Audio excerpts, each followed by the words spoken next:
we're not perfect, never perfect.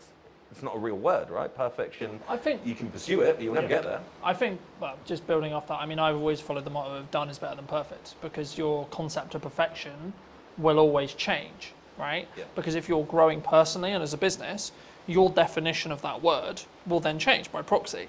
So you actually you should never hit perfection, so to speak. And that's why I think execution is better to focus on. And that's, I think, why we synergize so well, because I do focus on execution, but also I focus on strong ROI.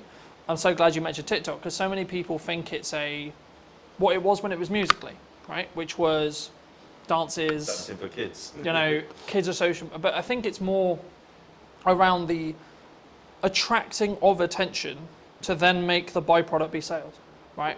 Instead of we're going to just look at the pure ROI when it comes to sales of we do this, then we pay it on ads, and then we get a higher return. Because when you do paid ads, you can track that cost a lot because you can see the metrics behind it. When you do organic, it's slightly harder.